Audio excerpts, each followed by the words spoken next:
Yo, fresh in the flesh, to give you my best at last breath. Yes, I'm here to share a big idea or two with you, and this is about my journey I had when I went to Los Angeles and even St. Petersburg. As far back, I could even say when I was dating this girl, I went to her house, and her dad was very wealthy in a wealthy area, and she had this little machine that would just in the pool. It was summer. He had a great pool, and this machine, this kind of robot would clean the pool. Here I am lifeguarding all day, busting my butt, cleaning the pool, and he just takes care of it like that. He has Mexicans working on the house. That's really dandy. And I had this limiting belief, thought that, hey, rich people can just throw money at their problems, and they can just have everything automated, and he can just chill and do whatever he needs to do, wants to do, really. And then I went on this journey in the Hollywood Hills mansion. I'm meeting people, making 100 million a year, 55 million a year, 100,000 a month. It's crazy. And now it's like normal, well, which is pretty interesting to be around that. But here's what I found. Yes, they can throw some money at problems, which is cool, and they can focus on what's more important. So money can kind of buy happiness in a way because it's a tool. You could solve problems with it, so you can focus on what you want. But here's what it is. You cannot automate everything. This idea that you can be in the rocking chair, or you can be in a hammock just chilling like a villain, feeling like a million, billion, 11 trillion. You can feel that way anyway. You just have to go hard to the last breath, watching Dougie Fresh, or whatever you do. The thing is, you can't just automate it. Like I thought, you could use these fancy gadgets and tools, and things would be easier, but you still do the work. These people would still make videos. They would still strategize and plan for hours, work with their team, be in meetings, deal with people, tons of stuff. So there's no automation automatically going to just be leisure and have things taken care of you on a snap of a finger. So that was a limiting belief I had before I went out there, and seeing success in person osmosisly rubbed off on me by having mentors. So that's one of them. Okay, I'm going to take this off. This is a little device I got. Tripod. Here it is. Another tool. So tools help. And a tool I recently found to go with this is complaining. I found out what complaining means. Like I found out why people complain. This is going to blow your mind. So powerful. The fact that, just learning this can shift you. This one idea. Okay? It's going to turn the lights out in your life. It's going to actually turn the lights on because it's going to brighten you up with this idea. Now here it is. Complaining. Do you know why people complain? I found out that people complain because they have this set point. They have this, they have this reference, okay? A reference experience of how they think things should be, would be, could be, how it is for someone else, how it once was for them. And they have this reference, and they're not having it now, but they're not taking the risk to get it. They're not taking action. So you have this reference, but they're not taking the risk to get it. Whoa.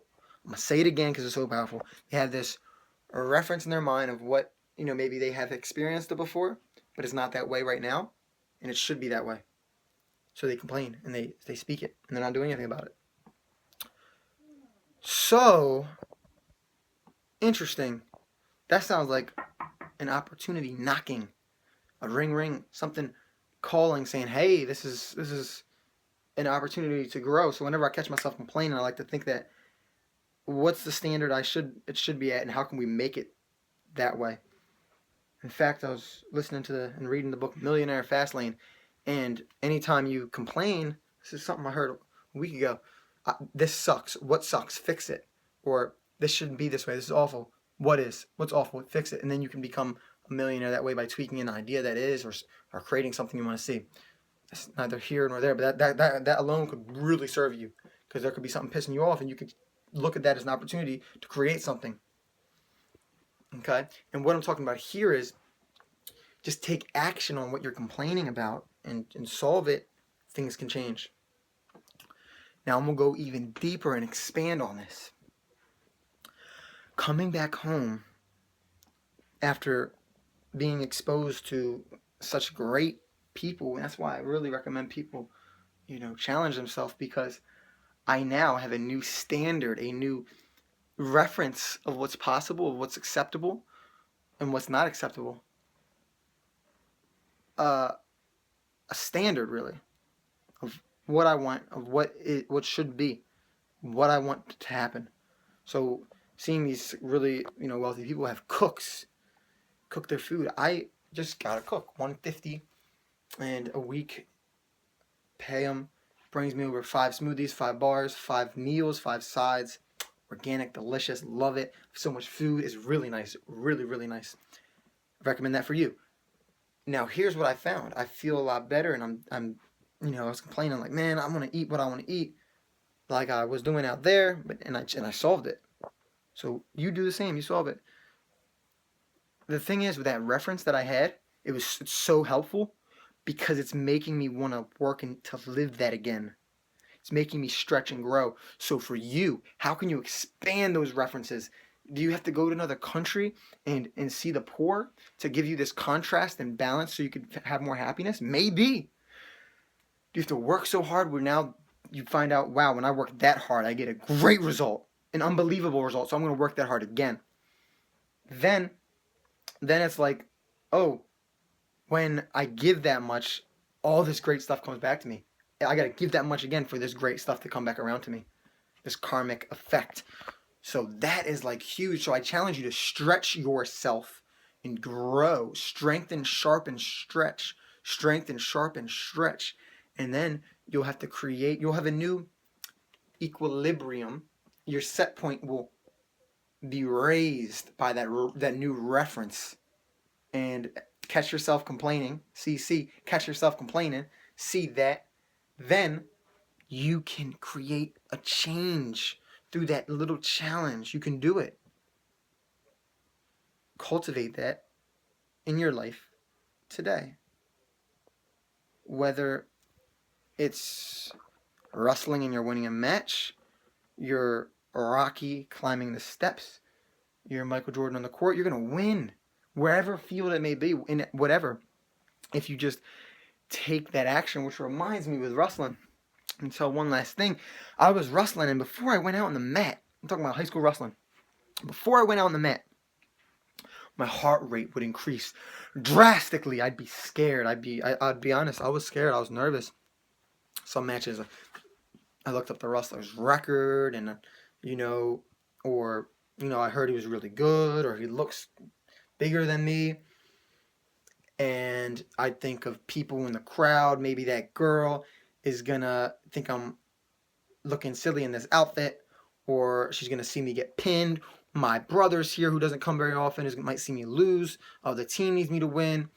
Oh, man, am I in the best physical shape aerobically? Just tons of things, tons of little fears and doubts, just lame. And it would hurt me because I expanded some of my aerobic capacity. My heart rate went up, and I'd be more tired when I went out on the mat.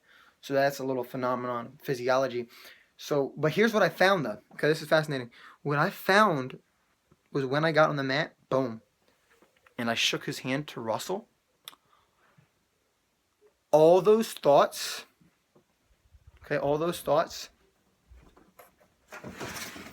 they went out the window. They were gone because I was in action at this point.